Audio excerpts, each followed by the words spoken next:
Hey guys, welcome to another exciting episode of Cooking Without Kidneys, where we're here to help people who are on dialysis not just survive but thrive through food. And today we got an exciting episode for you where we're going to take the Middle East and introduce it to the Southwest.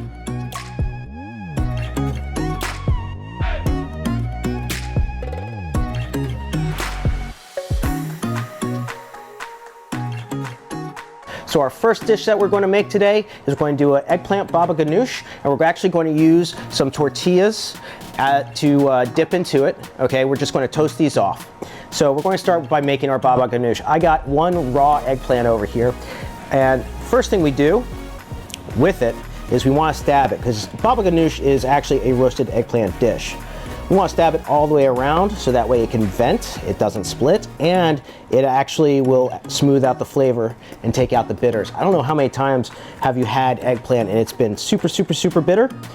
There's two ways to deal with that. One is if we were to slice this down, we would actually salt it for 15 minutes, rinse it, and all the bitters would come out. The other way is we take it whole, cut a bunch of holes into it, put it on a sheet tray, and pop it into a hot oven. So we're going to throw this into our 350-degree oven over here.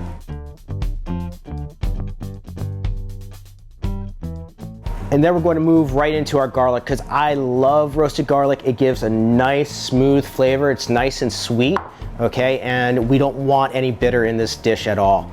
So I have about 4 cloves of garlic here. Put it in the bottom of a bowl. And we just want to cover this, with a little bit of olive oil to help it to brown. And you can use olive oil, you could use canola. And this is going to go in the 350-degree oven. Also, this will take about 15 to 20 minutes. You'll get some really nice brown color, get really soft, but if you were to taste it, it would be very sweet.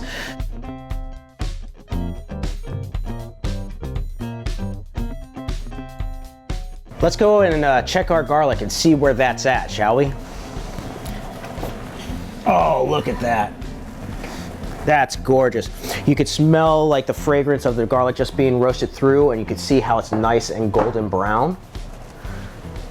Okay, and nice and light in color. And check this out. Oh yeah, it's nice and soft. It like squishes. It's not hard. And now let's go check our eggplant. That should be just about done. It's been about a half hour, 45 minutes. Should be nice and tender. 350 degrees. Oh, look at this. That is what your eggplant should look like. So what we want to do is we want to take all of our ingredients, put them into a Robocoo, and we're just going to buzz it all together. We're going to start with our eggplant. Now you're not going to want the skin for this. You're just going to take the top off, cut the whole thing in half. All right, and watch this. Literally, I'm just using my thumb, and the entire eggplant's coming right off. The skin's coming right off. This is exactly what you want to be looking for. You can roast this a little bit longer, make it a little bit softer, cook a little more of the water out of it if you want to. Okay, that's 100% up to you. Sometimes it likes to stick. There we go. A lot of the bitters are actually right here, right on the very tops.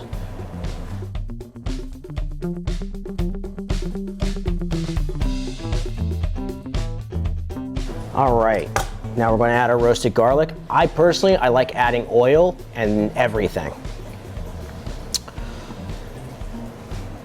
And you could do this while it's still a little warm. You don't have to wait for it to cool completely. It'll help it to incorporate and emulsify. Okay, and the oil from the garlic is going to add a ton of flavor too. Not going to add it all, just a little bit. Now we're just going to add the rest of our ingredients right to it. Our cider vinegar.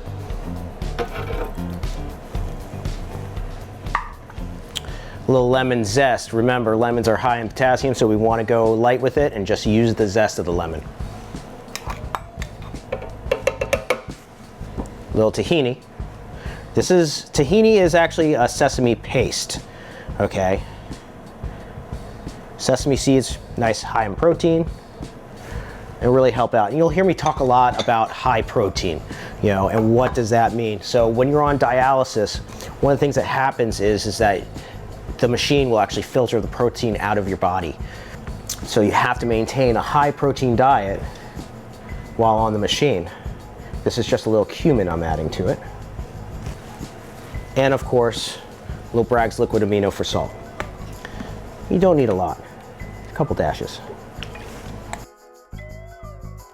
Plug it up, turn it on.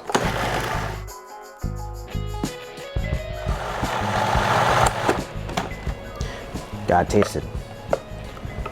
Now if you come and take a look, you can see that it's nice and thick, really rich.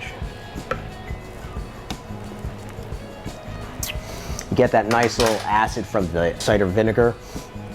The cumin and the tahini really kind of gives it a really nice earthiness, okay? And it's nice and sweet, okay? And now we're going to plate it. While I had this sitting off to the side, I actually took a minute and I just heated these up in real quickly in a saute pan, just to warm them up a little bit. You don't really have to get color, but you do nice and warm, get the oils out of them, you know, brings out the flavors. And I have a little bit of parsley here. I want to use this as garnish over top, so we're just going to chop a little bit of this. And that's all we're going to need of that. So we're going to plate, we're just going to take our baba ganoush. Nice, thick, rich. Right into our middle of our plate, just like that. Garnish with a little bit of our parsley and our fresh extra virgin olive oil. Nice. And our warm tortillas. We can either put them on side just like this. Me personally, I like to cut them in half. Go straight down the middle with that.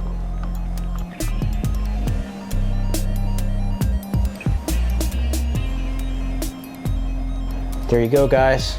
Baba ganoush with toasted tortillas. Enjoy.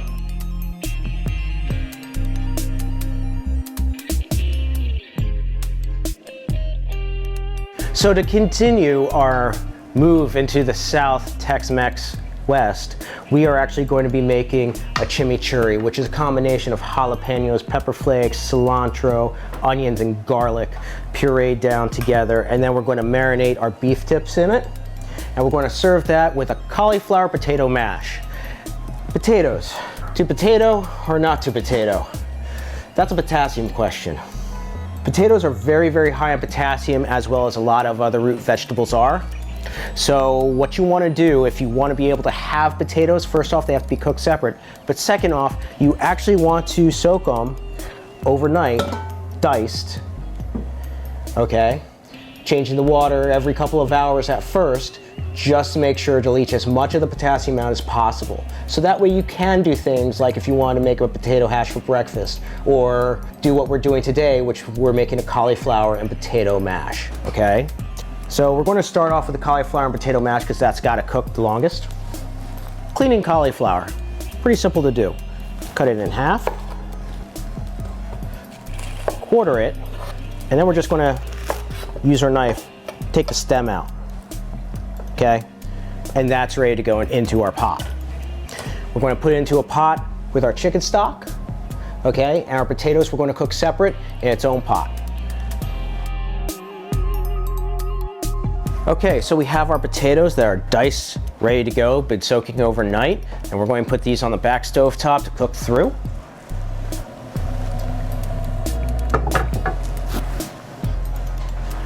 And this is our cauliflower. Now we just have this with the stock in there. We're going to add our cream and our butter to it, and we're just going to let this reduce until it's nice and soft.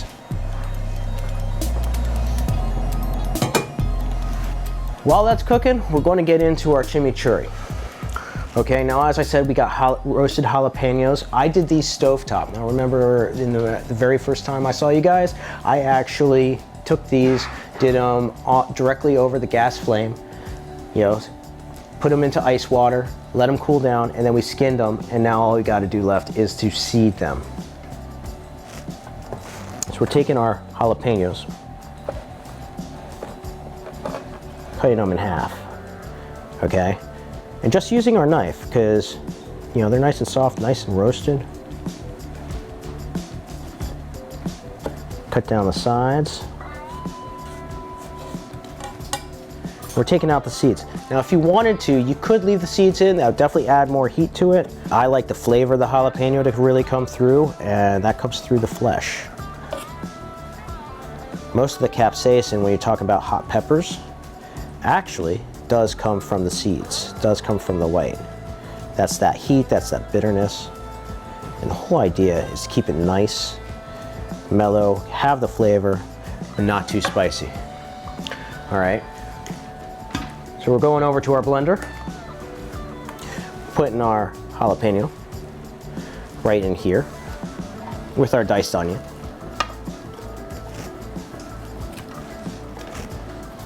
And this is 1 full onion diced. A couple cloves of fresh garlic. Of course, you cannot have chimichurri without cilantro.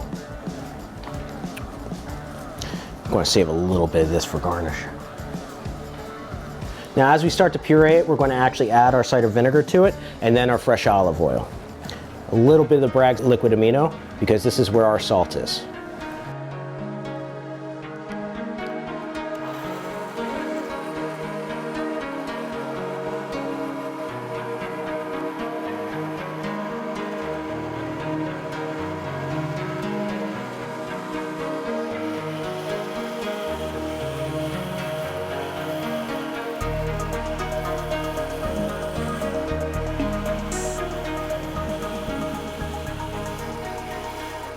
All right, we gotta push this down a little bit just to get everything to combine. Okay, now that we have this nice and pureed, I'm just going to take it and we're going to pour half of it over top of our beef tips just like this, letting it marinate, get that flavor, and the rest we're going to reserve that for when we actually cook our tips together.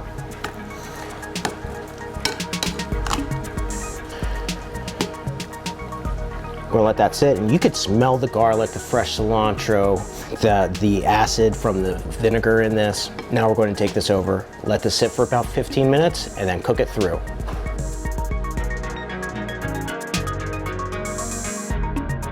Okay, now that our steak's been sitting for about 15 minutes, we're going to start to cook it. I got my pan nice and hot. Just a little bit of, olive oil in there. Got that nice shimmer going on, it's nice and hot. And we're going to put our beef right into it.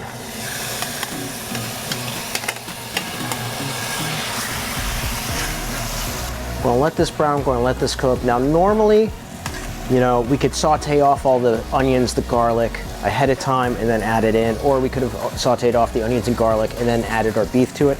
I like to get a nice brown on the beef before we get all the water from the vegetables in with our actual steak. Now while this is cooking, take a quick look at our potatoes and our cauliflower. It's been cooking for about good 15-20 minutes. Cauliflower is nice and soft. And our potatoes are done through. Perfect. So we're going to take our potatoes. Now that they're cooked through, we know that we've leached as much of the potassium out as possible. We're just going to give these guys a quick strain, and we're going to add it directly to the pot with our cauliflower.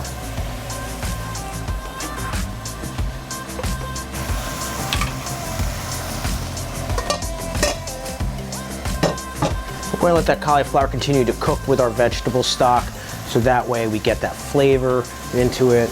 It reduces down, it'll be nice and thick. And handles do get hot.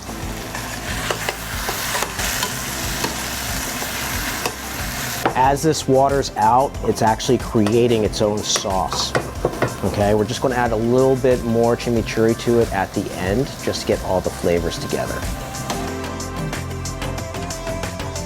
Now that we've browned our beef a bit, as you can see, it's really kind of creating its own sauce as the fat and the juices weep out. It's just continually thickening and thinning. Now we're going to add a little bit of pepper flake to that. Some fresh garlic.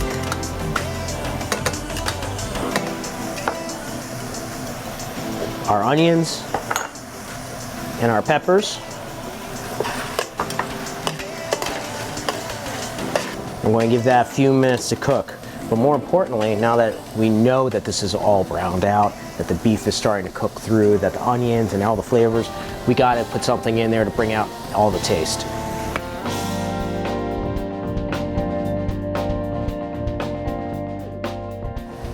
We're just going to give this a few minutes. And when this is finished cooking, we're going to take it over there for plating. But right now, while this is cooking, we're going to finish up our cauliflower and potato mash. So let's head over to the other table. Okay, so we have our cauliflower and potatoes here with our vegetable stock that we cooked down. And now we're going to add a tablespoon of butter. And probably about half the cream that we have here. It's not all going to be necessary. There's a lot of liquid to this as it is. Now, because this is not all potato, okay, we don't have to worry about it turning gluey from over mixing. So we're going to use a stick blender for this to blend it together.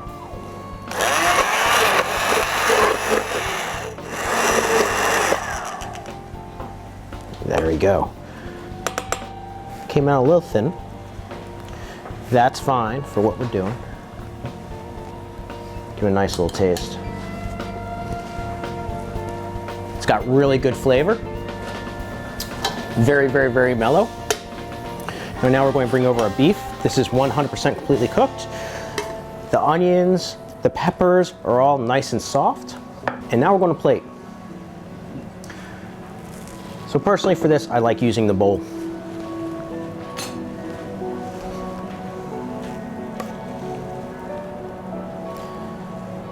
We'll put a little right in the middle. And that's a nice soft puree.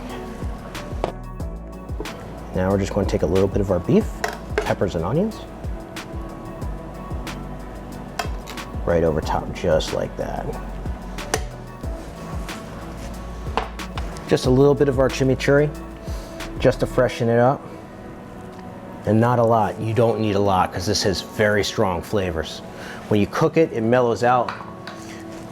When you puree it and do it from scratch, the garlic comes through, the cider vinegar, the cilantro, cauliflower potato mash, chimichurri beef tips. Enjoy. So as you saw today, we had a great time. We made chimichurri beef tips over top of a cauliflower and potato mash.